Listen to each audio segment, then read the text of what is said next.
Cristo que nos ampare para termos um estudo produtivo, esclarecedor.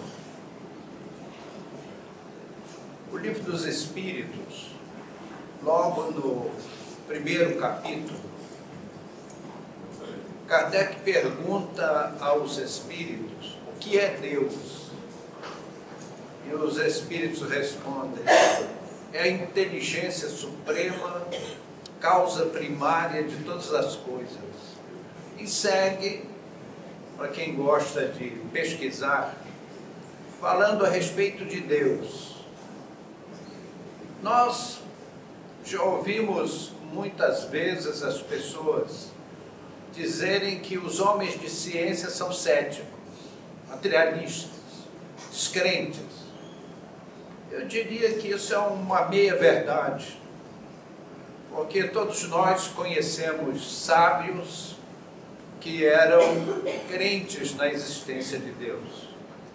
Mas eu diria que as tradições religiosas deram uma contribuição muito grande a esse ceticismo dos homens de ciência, porque apresentam Deus de uma forma tão simplista, aquele velhinho de longas barbas brancas, sentado num trono de ouro, servido pelos anjos. A mente dos homens sábios querem mais que isso. E por essa razão, nós vemos muitos sábios ficarem com o pé atrás com a religião. E é por essa razão que o Espiritismo cresceu tanto em meio aos homens de ciência. Relacionar aqui os grandes sábios da história da humanidade, se tornar os espíritas, seria assim cansativo e com certeza esqueceríamos alguns. Nós lemos o livro do Dr. Cressey Morrison. Ele foi um cientista, foi um homem de larga cultura, foi diretor do Museu de História Natural de Nova York, que eu acredito que muitos companheiros aqui conhecem. Há aqueles que vão a Nova York para comprar roupa, e há aqueles que vão para visitar o Museu de História Natural. Aquele museu é uma coisa assim, você não vê aquilo em um dia. Andando bem, com bastante fôlego, dá uns 3 dias para visitar aquele museu. Mas ali há coisas assim que a gente fica de queixo caído. Cressey Morrison fez um estudo sobre as provas científicas da existência de Deus. É uma delícia ler Cressey Morrison. Então ele começa o seu estudo usando a matemática, as tendências matemáticas. Ele apresenta uma ideia assim muito interessante. Ele diz o seguinte: se você pegar 10 pedrinhas ou 10 fichas numeradas de 1 a 10, aquelas pedrinhas daquele jogo chamado Víspora, é uma pedrinha numerada, né? E colocar num saco, e você quiser meter a mão no saco e tirar a pedra número 1, você vai fazer 10 tentativas para ter um acerto. Então ele começa com as probabilidades matemáticas nessa experiência. Mas se você quiser tirar a pedra número 1 e em seguida a pedra número 2, você terá que ir ao saco 100 vezes ou 100 tentativas para um acerto pelas probabilidades, a lei das probabilidades matemáticas. E se você quiser tirar a pedrinha 1, 2 e 3 nesta ordem, você terá que ter 1000 tentativas. para poder tirar por 2 e 3. E se você quiser tirar 1, 2, 3, 4, 5, 6, 7, 8, 9, 10, nessa ordem certa, terá que tentar 10 milhões de vezes para acertar uma. Se alguém duvidar, é só em casa pegar um saquinho com 10 pedrinhas e 10 milhões de vezes você vai conseguir tirar de 1 a 10 na sequência lógica. É por isso que é tão difícil ganhar na Mega Sena. Então, mesmo na quina, que são só 5 vezes 2 dígitos, é uma proporção matemática absurda para se acertar só nas leis das probabilidades. Indo mais adiante, Grayson Morrison nos propõe o seguinte: o universo é um saquinho de vísceras que não tem só 10 pedrinhas. Por exemplo, se você trabalhar com 10 pedrinhas, você vai chegar à casa dos milhões. Se você botar mais uma pedrinha, você vai chegar à casa dos bilhões. Mais uma pedrinha, trilhões. Mais uma pedrinha, 4 quintilhões, sextilhões, e vai por aí afora. Então, a lei das probabilidades é uma coisa assim, matematicamente calculável. Ora, o universo, a quantidade de pedrinhas vai ao infinito. Então, acertar tudo isso pela lei das probabilidades é uma tentativa infinita. E aí ele termina o capítulo dizendo: e é por isso que eu creio em Deus. Porque o universo tem lógica. Ele foi pensado. E quem pensa são as inteligências. E pela obra se conhece o autor. Então ele vai no seu livro com demonstrações científicas que a gente fica assim, é melhor pôr um elástico assim para o queixo não caído, aí segurar o queixo. Porque ele era um homem de ciência. E ele mostra, à luz da ciência, das teses científicas, que Deus existe. E ele fala das suas grandezas. Emmanuel, pela pena de Chico Xavier, escreveu uma frase, para nós, uma frase imortal. Diz ele: cantando as glórias de Deus. Vejam, amigos, o planeta Terra, diz Morrison, ele dá uma volta em torno do seu eixo em 24 horas. E aí nós temos os dias e as noites, aproximadamente 12 horas de dia, 12 horas de noite. Mas se você resolver alterar esse tempo, em lugar de 24 horas, colocar 48, o que é que aconteceria? Você tem o dobro de tempo de escuridão numa das faces do planeta, que se cobriria de gelo e acabaria com a vida. E do outro lado, o Sol torraria tudo, acabaria também. Então, a vida na Terra seria impossível. Então, meus amigos, essas aproximadamente 24 horas, porque Grayson Morrison era um cientista, e cientista é um cara chato, né? Não são 24 horas, pouquinho 24 horas, né? Eles são muito fanáticos com os números. Então, se nós alterarmos a rotação da Terra, por o mínimo que seja, a vida desaparece na Terra. E se você, por exemplo, parasse a Terra de repente, o que aconteceria? A inércia dos oceanos invadiria todos os continentes e haveria um tsunami do tamanho do Himalaia, acabaria com toda a vida na Terra. Então, meus amigos, diz ele, tudo foi calculado, mas numa precisão matemática incrível. E quem faz cálculos matemáticos avançadíssimos, que nem os mais sofisticados computadores do mundo seriam capazes de interpretar, foram inteligências para nós homens, inimagináveis. Uma criança, um menino pega um barbante e amarra uma pedrinha. E depois ele gira assim. A pedrinha fica girando. Aí nós vemos duas forças. A inércia da pedrinha, que tende a jogar a pedra longe se o menino largar a linha. E a linha segura a pedrinha girando naquela órbita. Assim o planeta Terra. A Terra gira em torno do Sol. A força de gravidade do Sol é o barbante que segura a Terra. Por favor, não vão entender isso ao pé da letra. Mas é a força que segura a Terra.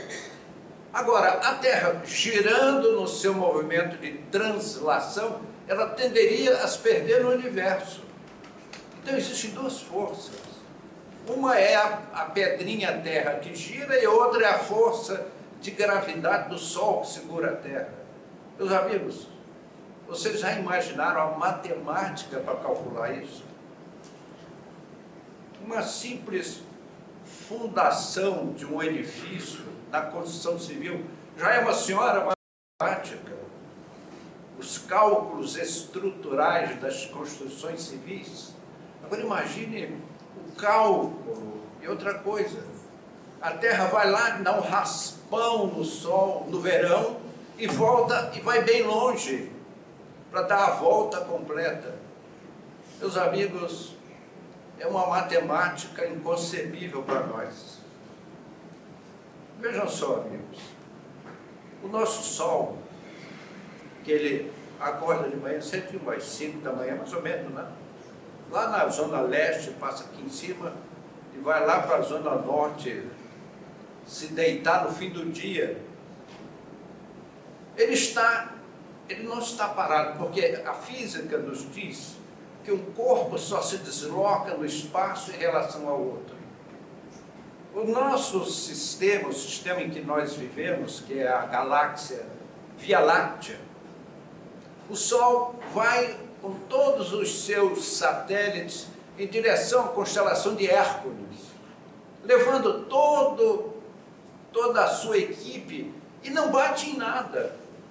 É por isso que muitos astrônomos dizem que um dia o sistema solar vai esbarrar em alguma coisa e se acabar. Meus amigos, está aí há vários bilhões de anos e está aí inteirinho da Silva. É porque as mecânicas celestes são uma matemática inconcebível para nós, mas perfeitas. E, meus amigos, não há nenhuma subjetividade quando se fala em matemática, em física. Então, o nosso sistema solar vai se deslocando com uma precisão inimaginável para nós. Vejam só, outra tese do Dr. Morrison. Se você elevar o nível médio dos continentes em 3 metros, a vida na Terra desaparece, porque o oxigênio fica comprometido e nós, seres biológicos, não vivemos sem oxigênio. E se você afundar o mar em 3 metros, ele absorve todo o oxigênio da atmosfera e a vida também se torna impossível na face planetária. Então alguém calculou tudo isso para que nós pudéssemos andar por aí, agora, nesse momento, respirarmos o oxigênio, que é de graça. É que os políticos não saibam disso, que é de graça. Porque os caras lá de Brasília podem criar o respirômetro e criar um imposto para nós pagarmos por cada respiradinha que dermos, uma taxa, baratinho. Precisa subsidiar os aviões oficiais, passeando aí pelo mundo a troco de nada. Então, meus amigos, se nós mudarmos os níveis, tanto o nível médio dos continentes, quanto do mar, a vida na Terra se extingue. Então, são pedrinhas que nós estamos colocando naquele saquinho de físfora do Dr. Clarence Morrison. Vejam bem, amigos, a Vespa nos dá uma lição da prova de Deus, segundo o Dr. Morrison. A Vespa, quando ela chega à idade, à época da procriação, ela muda o seu veneno, em lugar de ser aquela coisa dolorosa, quem já tomou uma picada sabe disso, e deixa de ser um veneno terrível para ser um anestésico, só porque está na época dela prorrogar a sua geração. Então o que ela faz? Ela faz um buraquinho no chão, depois ela faz um voo nupcial até achar um gafanhoto, mas tem que ser um gafanhoto do gosto daquela vespa. Aí ela acha um gafanhoto bem jeitosinho, vai lá e dá-lhe uma picada e injeta aquele anestésico. O gafanhoto não morre, ele hiberna. Ela então pega o gafanhoto 10 vezes mais pesado do que ela, leva lá para o buraquinho, põe o gafanhoto lá no fundo e desova em cima. Por que ela faz isso? Porque ela sabe que os insetos já nascem adultos e com fome. São assim, brasileiros, né? Nascem com uma fome terrível. Outro detalhe, e eles têm que comer uma carne viva, porque se eles comerem uma carne morta, eles morrem também. Aí nascem as vespinhas e elas começam a devorar o gafanhoto, não pelas partes vitais, mas pelas bordas. As vespas saem, fecham o buraquinho, voam e morrem, porque ela sabe que a sua geração está garantida. E as vespinhas começam a comer o gafanhoto pelas partes não vitais, porque se comer pela parte vital, o gafanhoto morre e elas morrem também. E quando elas chegam às partes vitais, elas já estão grandes, fortes, acabam com o gafanhoto, voam e vão recomeçar a espécie da vespa. Meus amigos, alguém diz, como é que a vespinha sabe disso? A vespa mãe e a vespa filha. Como é que elas sabem disso? Aí todo mundo diz, é o instinto. Mas me diga quais são os órgãos do instinto. Onde está localizado o instinto? Nunca ninguém descobriu. O instinto, meus amigos, é uma inteligência parcial, artificial, que o Criador, que é a suprema inteligência, como disseram os Espíritos, a Allan Kardec no capítulo 1 do Livro dos Espíritos, ao criar um ser que não pensa, é necessário emprestar-lhe um raciocínio. Então o Criador criou assim um depósito cheio de chip. Aí criou vespinha, vai lá, pega o chip de vespa, espeta no slot da vespinha. Aí ela tem um raciocínio parcial, capaz de se conduzir em a natureza.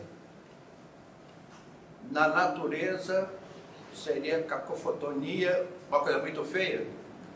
Então, em a natureza, a vespinha com o seu chip no juízo sabe como se comportar. E assim todos os animais no universo, é aquilo que nós chamamos de ecossistema, equilíbrio ecológico. O que é o equilíbrio ecológico? Senão esse ensinamento natural que mostra aos viventes sem raciocínio como procederem. Eles não erram nunca. Clarence Morrison nos fala de um pássaro bem brasileiro. É o João de Barro.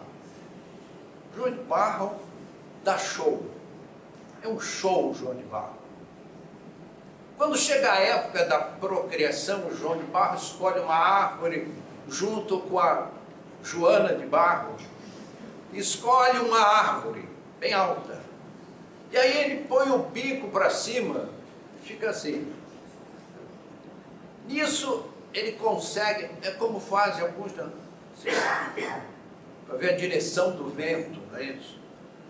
E ele, com essa picada, ele sabe em que direção o vento do inverno vai soprar quando chegar o inverno.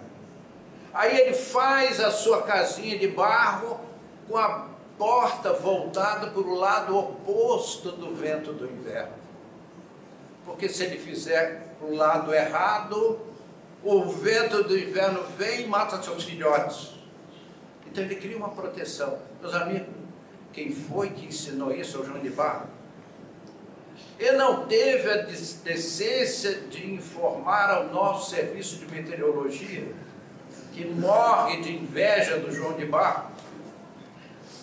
E assim, meus amigos, a gente fica olhando a natureza. Em 1954, 2 cientistas descobriram as estruturas gene, os cromossomas, o ácido ribonucleico, se não erro a repetição daquilo que não sei. Então, meus amigos, esses homens descobriram que nessas entranhas microscópicas estão todas as informações que são passadas de geração a geração. O tipo de cabelo, a cor dos olhos, o tipo de pele. E se nós pegássemos a nossa humanidade de quase 7 bilhões de habitantes e reduzíssemos a expressão gen, segundo Clarkson Morrison, tudo aquilo caberia num didal de costureira e ainda sobraria espaço. E ali estariam todas as informações de toda a população terrestre coletada pela hereditariedade na transmissão dessas informações. Então, meus amigos, nós ficamos assim, pasmos, como tantas pedrinhas que foi naquele saquinho de víspera do universo. Vejam só, amigos, nós falávamos há pouco que nós moramos na galáxia Via Láctea. A Via Láctea é assim um conglomerado de astros em forma de espiral que tem apenas 200 bilhões de sóis. E se você der satélites a esses sóis, 100 satélites, 100 filiados a cada uma dessas estrelas, você chegaria a 20 trilhões de corpos celestes, num conglomerado de astros, e lá vai o nosso Sol, levando todos nós aqui presentes em direção a Hércules, no meio desse trânsito terrível, e não bate nada. Ainda alguém diz que, isso tudo é obra do acaso. Meus amigos, nós ficamos assim, perplexos com tais afirmações. Nós diríamos que, pela obra, nós conhecemos o autor. Não existe obra sem autor. As pessoas falam, os céticos, os negativistas, falam do acaso. É o acaso. Mas o que é o acaso? O acaso não é nada. O acaso não é ninguém. E o nada e ninguém pode fazer uma obra de grande inteligência. Meus amigos, onde há inteligência, onde há um feito sabido, como esses detalhes do universo que nós estamos comentando, alguém pensou, alguém calculou com muita precisão o tempo de rotação da Terra em torno do seu eixo imaginário. Alguém pensou e calculou para que a Terra girasse em torno do Sol e tivesse vida. Você vai a uma lanchonete e pede um saco de batata frita. Aí alguém pergunta, cara, você está comendo o quê? Estou comendo batata frita. Para nós, batata frita. Para o cientista, não é batata frita, você está comendo um pedaço do sol. Porque não fosse o sol, a batata não existiria. Todos os efeitos no mundo vegetal vêm da luz do sol, que transforma a seiva em clorofila. Então, meus amigos, quem fez tudo isso? Nós estamos jogando no saco do seu Morrison as pedrinhas de vísporas e já chegamos aos milhões. Então, meus amigos, acaso não existe. Alguém pensou, alguém planejou. Nós olhamos o nosso corpo humano, um simples detalhe, os nossos olhos, coisa fantástica. Nós, na verdade, não enxergamos as coisas, nós enxergamos o reflexo, os fótons, as partículas fóton que partem das fontes de luz. Esse choque em todas as coisas e vem aos nossos olhos. E esse reflexo, o nosso cérebro interpreta, o nosso centro da visão faz a decodificação da informação nervosa que parte através do nosso nervo óptico até a sensibilidade da visão no nosso cérebro. Meus amigos, quem planejou tudo isso? Todo esse corpo maravilhoso, as nossas mãos, vocês já viram que coisa majestosa? Uma porção de ossinhos bem arrumados, a falange, a falanginha, a falangeta, que permitem a nossa movimentação.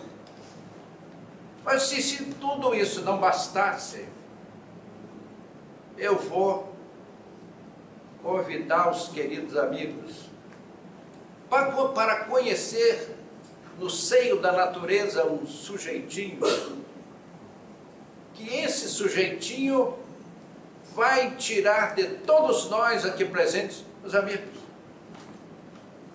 É que algumas pessoas ouvem os espíritos, mas não prestam atenção. Passa como se fosse uma ideia do seu próprio juízo, quando na verdade são sopros louváveis e às vezes perniciosos. Há pessoas que dizem assim: puxa, eu hoje amanheci pelo lado avesso, hoje não estou acreditando em nada, hoje eu estou um cético, um agnóstico, um descrente, um materialista, tudo de ruim. O que foi, meu filho? Você por acaso dormiu no lugar errado? São as informações espirituais negativas que os médiuns pouco treinados não sabem distinguir. O pior é agasalhar essas informações negativas e dirigir sua vida dentro desse negativismo em seu próprio prejuízo. Então, meus amigos, eu vou apresentar a todos os companheiros que nos ouvem dos dois lados da vida, porque temos aqui muitos irmãozinhos nossos desencarnados que foram descrentes, não conseguiram crer ainda, deixaram a terra, sabem que já deixaram a terra, mas não conseguem enxergar Deus quando o sol levanta lá no horizonte para iluminar o mundo. As ondas do mar, o canto dos pássaros, as flores que se desabrocham, evolando delicados perfumes, nós não conseguimos ainda enxergar Deus nessas maravilhas. Quando nós olhamos dentro de nós, também não enxergamos. Embora o Criador pulule em toda parte, como nos fala Clérison Morrison, no seu livro extraordinário, A Existência de Deus, I'm sorry, very good English. Então, eu vou apresentar um amigo para vocês, de graça, não cobro nada por isso, que é um sujeitinho que você nunca mais vai descrever de Deus. O Matuto chama de besouro de Deus. O cientista chama de besouro bombardeiro. Meus amigos, em a natureza, em bom português, nunca existiu um bichinho tão extraordinário como o besouro bombardeiro. Vejam só, ele é um besourinho, que aqui na barriguinha dele, ele tem duas bolsinhas. Uma das bolsas contém água oxigenada, e a outra bolsinha tem hidroquinona. Se alguém me disser que isso é obra do acaso, me prove. Como é que ele tem essas duas bolsinhas? E tem mais, é um excretor de pressão, tudo conjugado. O cérebro dele é do tamanho da cabeça de um alfinete. Então aquilo, a nosso ver, eu olho o nosso cérebro, puxa, nós temos um cerebrão e tanto, comparado com esse besourinho. Mas esse besourinho vai levar fé ao seu coração para o resto da vida. Estude-o na nossa mensagem. Então, quando surge um predador e ele se sente ameaçado, o seu cérebro, que é do tamanho da cabeça de um alfinete, emite um impulso e ele tem uma contração, um espasmo abdominal, e o excretor de pressão emite um esguicho na cara do predador. É um spray de pimenta. Por que razão? Porque a água oxigenada e a hidroquinona separadas, não acontece nada. Mas quando você junta as duas, elas se tornam um cautérico terrível. E o predador sai voando desesperado, procurando uma poça d'água para tomar um banho e se livrar daquele tremendo cautérico. Meus amigos, me diga, quem há de me dizer que isso é obra do acaso?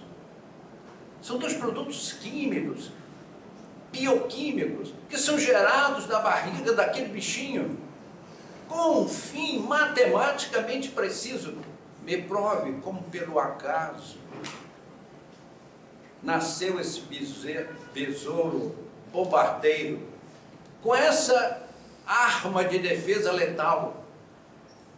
Então, meus amigos, só uma inteligência. Alguém pensou, porque é muito difícil. Besourinho desse tamanho, você fazer uma bolsinha que cabe na barriguinha dele, duas bolsinhas. Como a sua bioquímica cria esses dois produtos, a hidroquinona, para encher uma bolsinha, e a água oxigenada, encher outra bolsinha. E o cérebro dele, que é tão pequeno que você não conseguiria pegar. Quando você se sentir ameaçado, está aquela borrifada. E na borrifada, aqueles dois produtos se misturam, reagem quimicamente e se transformam num gás de pimenta terrível, de deixar o predador, o atacante, estonteado. Então alguém me explique como o acaso fez isso? Se não há aí uma inteligência fantástica para nos mostrar que Deus está presente em nossas vidas, que Deus é a fonte de toda a vida cósmica. Olhamos assim, a nossa galáxia com 200 bilhões de sóis, 20 trilhões de corpos celestes na nossa galáxia. E quantas galáxias existem no cosmos? 100 milhões! É até difícil fazer essa conta. 20 trilhões vezes 100 milhões. Quem for bom em matemática, por favor, me dê a resposta. Cantando as glórias de Deus, como diz Emmanuel, dentro de órbitas maravilhosamente perfeitas. O universo deixa os homens de ciência quase em euforia, quase em êxtase, pelas grandezas universais. Meus amigos, guardem bem fundo do coração esse besourinho que vos apresentei nessa noite, porque ele tira toda e qualquer ideia de descrença espiritual. Obrigado, Besourinho, pela sua ajuda à minha formação cristã. Deus o abençoe. E a nós também. Muito obrigado.